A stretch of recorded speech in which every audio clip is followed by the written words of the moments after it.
andito tayo ngayon doon sa Honesty Store. Ito ang may utak nun. Paano nagkaroon ng Honesty Store?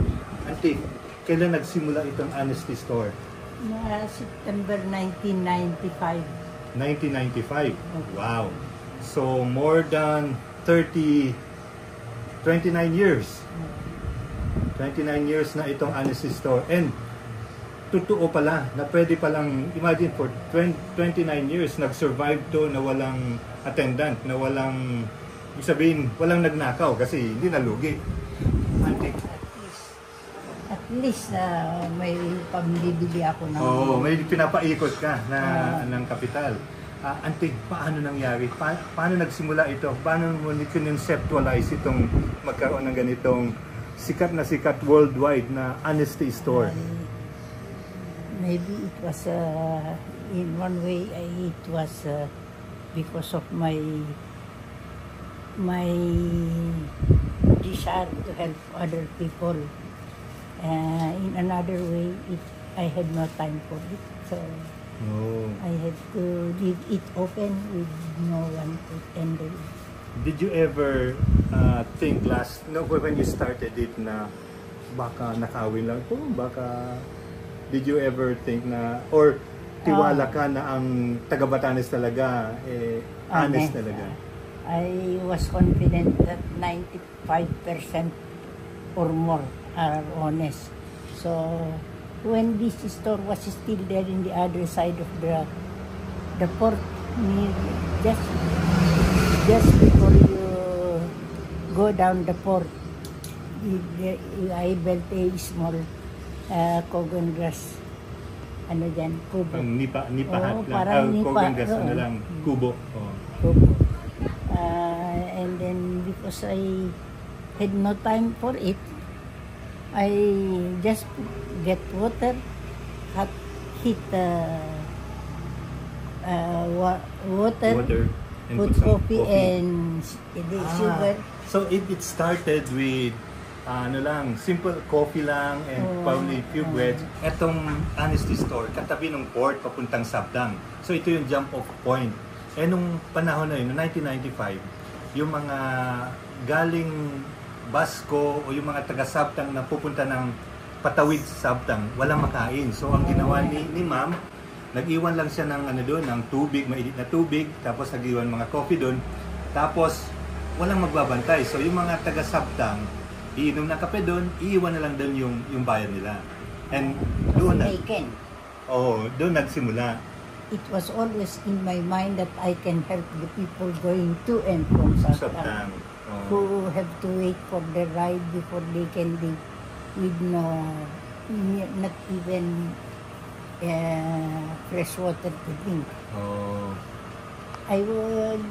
At first, I asked the mayor that I open a faucet there because I saw these mothers who had children have to go to the school and get water for their children.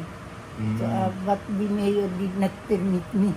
And kasi Auntie, that time, yung water natin from the faucet is potable. Can be yung walang mga walang mga water station, walang bacteria, so people drink directly from the faucet.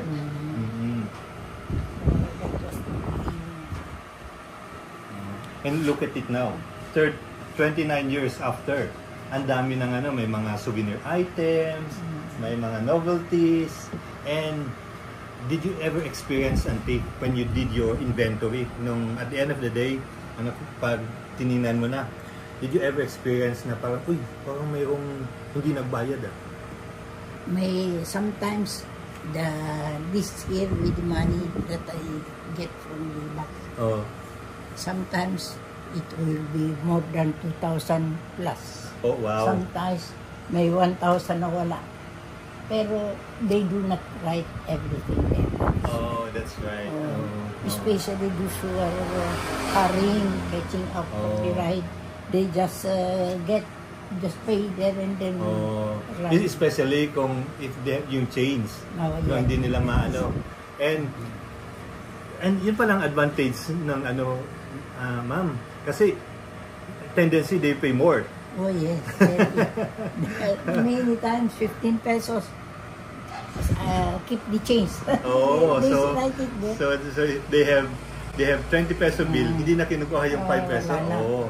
So, makatipid ka na sa personnel, sa staff mo, may bonus pa. May bonus pa. Ah, tama, tama. Meron ako, auntie, before, may nakasulat dito, may nakita ko nakasulat dito, di ko na, sabi niya, pag may sukli ka, di mo na kinuha, okay lang yan, matutulungan mo ang mga taga-iba na. Mhm. At sana, ang dasal ko, sana padamihin pa ang iyong tribe.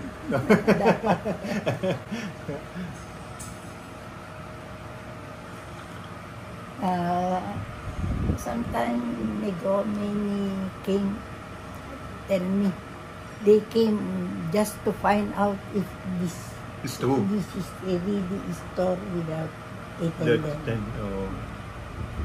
So I said they have to look for me when I'm in the field. No one else. We have just arrived from the field. Oo nga, sabi. And you know, si Auntie Elena is 88. Okay? 88 years old. And she still goes to the field every day para mag-gardening. And I think that's one of the secret ng isang Ibatan, isang taga-Batanes. Bakit they stay healthy, they stay physically fit.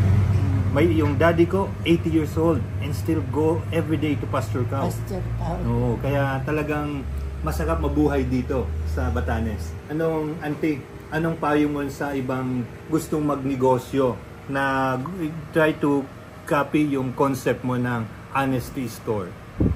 I hope more will imitate or do a better kind of store where you can serve the people without thinking of your gains but helping other people. If you always remember or if you always account your loss, you will never gain. But if you just leave it away, put it aside, I think we gain more. No, mga Lakbay TV, yan ang isang sikreto ng isang 88-year-old mathematician, owner of Honesty Store. Kailangan daw, pag may konting lugi, hayaan mo na yun. Kasi pag sinet aside mo yun, mas kikita ka.